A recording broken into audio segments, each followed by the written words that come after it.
کہ مجھ سے علیحدگی اختیار کر لیں، لیکن وہ میرے ساتھ کھڑی رہیں۔ یہ بالکل بات صحیح ہے کہ ایک دفعہ فیصل واڑا نے یہ کہا تھا کہ عمران خان صاحب اگر بشرا بی بی کو طلاق دے دیں تو معاملات ٹھیک ہو سکتے ہیں۔ تو پہلے عدت کا ایک غلیظ کیس بنایا گیا اور اس کے بعد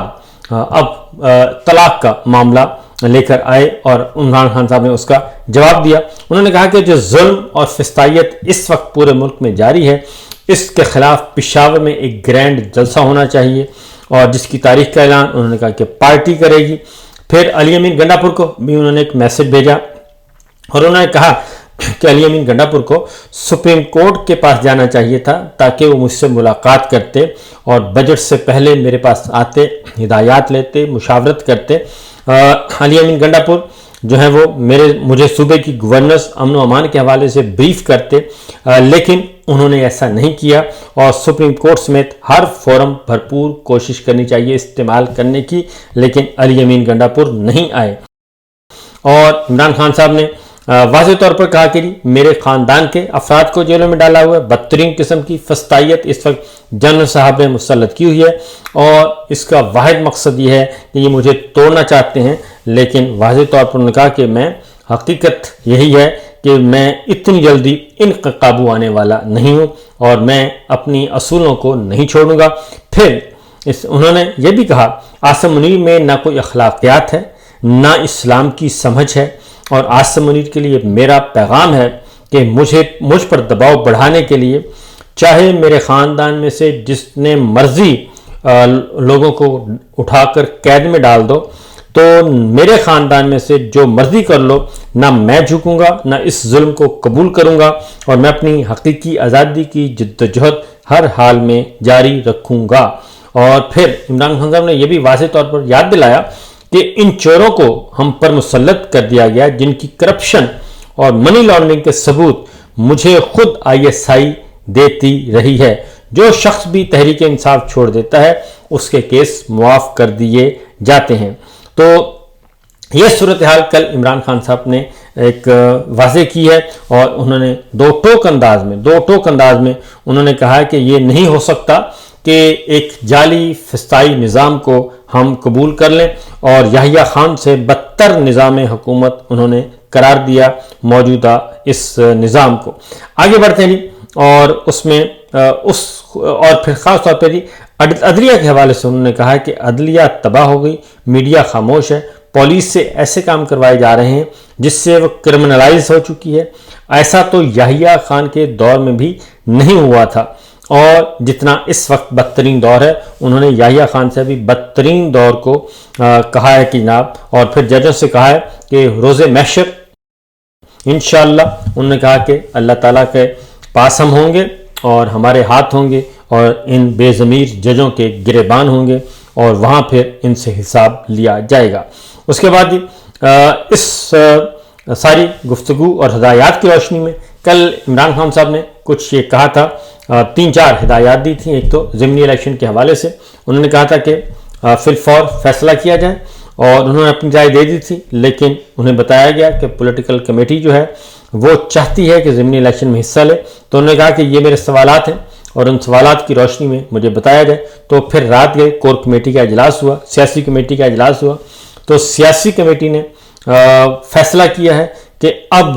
جن حلقوں میں 9 مئی کے مقدمات میں ناحق سزاؤں کے بعد PTI اراکین اسمبلی کو نااہل کیا گیا ہے، پارٹی ان کو اپنا حقیقی نمائندہ سمجھتی ہے، اور ان حلقوں میں ہونے والے تمام ضمنی انتخابات کا احتجاجاً بائیکاٹ کرے گی۔ یہ پہلا عمران خان صاحب کی ملاقات کا پہلا نتیجہ آ گیا ہے، اور ضمنی الیکشن کا بائیکاٹ کرنے کا اعلان کیا ہے، اور کمیٹی نے ان تمام اراکین کو خراج تحسین پیش کیا جو ناحق سزائیں ملنے کے باوجود عمران خان کے ساتھ، ان کے نظریے کے ساتھ ڈٹ کر کھڑے رہے۔ یہ کام سیاسی کمیٹی کو پہلے کرنا چاہیے تھا، اور سیاسی کمیٹی کو عمران خان صاحب کے ساتھ اور جتنے بھی سزا یافتہ لوگ ہیں ناحق، ان کے ساتھ کھڑے ہونا چاہیے تھا، پریس کانفرنس کرنی چاہیے تھی، انٹرنیشنل میڈیا کے ساتھ پریس کانفرنس کرنی چاہیے تھی، لیکن انہوں نے ایسا نہیں کیا، اور یہ پارٹی لیڈرشپ نے کمزوری کا مظاہرہ کیا جس کا نقصان انہیں بھگتنا پڑ رہا ہے۔ اور سیاسی کمیٹی نے فیصلہ کیا جی کہ لاہور کا جو حلقہ 129 ہے جو میاں اظہر صاحب کی وفات کے بعد خالی ہوا ہے، اس حلقے کو خالی نہیں چھوڑا جائے گا اور وہاں پہ الیکشن لڑا جائے گا۔ اور عمران خان کی ہدایت کے مطابق سیاسی کمیٹی نے قومی اسمبلی کی اسٹینڈنگ کمیٹیوں، قائمہ کمیٹی کی چیئرمین شپ سے، رکنیت سے فوری طور پر مستعفی ہونے کا اعلان کیا ہے، اور پبلک اکاؤنٹس کمیٹی کی صدارت بھی اور ان کی رکنیت بھی چھوڑنے کا اعلان کیا ہے۔ اس طریقے سے جو قائمہ کمیٹیوں کے چیئرمین تھے پاکستان تحریک انصاف سے تعلق رکھنے والے، ان سے بھی باہر آ جائیں گے پی ٹی آئی کے ارکان، اور قائمہ کمیٹیوں کے جو ممبرز تھے ان سے بھی باہر آ جائیں گے۔ اس کا مطلب میں آپ کو واضح طور پر بتا دوں کہ اس کا بڑا کلیئر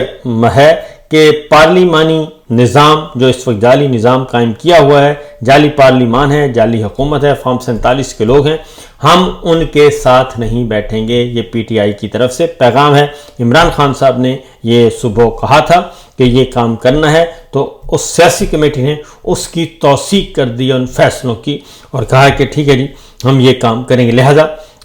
آج کے بعد جو اگلے صورتحال سامنے آ رہی ہے، اب پیپلز پارٹی، مسلم لیگ اور فارم 47 والے صرف رہ جائیں گے، وہی امور مملکت چلائیں گے، وہی لیجسلیشن کریں گے۔ پاکستان تحریک انصاف اور ان کی اتحادی جماعتیں، سنی اتحاد کونسل اور مجلس وحدت المسلمین جو ہیں، وہ اب کسی بھی کمیٹی کے ممبر نہیں ہوں گے، اور یہ فیصلہ ہو چکا ہے۔ ایک اور ڈیولپمنٹ ہوئی ہے توشہ خانہ 2 جو کہ کیس چل رہا تھا، اور اس پہ روز اس میں کہا جا رہا تھا کہ جی روزانہ سماعت ہوگی اب، اور آج کے لیے ہیئرنگ فکس تھی، لیکن عمران خان صاحب کی ایک ہی گفتگو نے، ایک ہی میسیج نے بھرکس نکال دیا ہے جناب بڑے صاحب کا، اور اس سماعت جو ہے توشہ خانہ کی آج کی اطلاعات کے مطابق ملتوی کر دی گئی ہے، کیونکہ توشہ خانہ کیس کی سماعت آج ہوتی تو عمران خان صاحب سے ملاقات کرنے جاتے، اور آج پھر ملاقات ہوتی رہنماؤں کی، وکلا کی، ان کی فیملی کی، اور آج پھر مزید معاملات اور مزید پیغامات سامنے آتے، عمران خان صاحب کی اسٹریٹجی سامنے آتی، تو لہٰذا اس کو روکنے کے لیے ایک ہی پیغام سے ٹھس ہو گئے ہیں، جبکہ عمران خان صاحب کو پچھلے کئی دنوں سے مشورے دیے جا رہے تھے، تجاویز دی جا رہی تھیں، احکامات دیے جا رہے تھے، ڈرایا جا رہا تھا، دھمکایا جا رہا تھا کہ آپ کسی بھی صورت میں معافی مانگ لیں، معذرت کر لیں، افسوس کا اظہار کر لیں،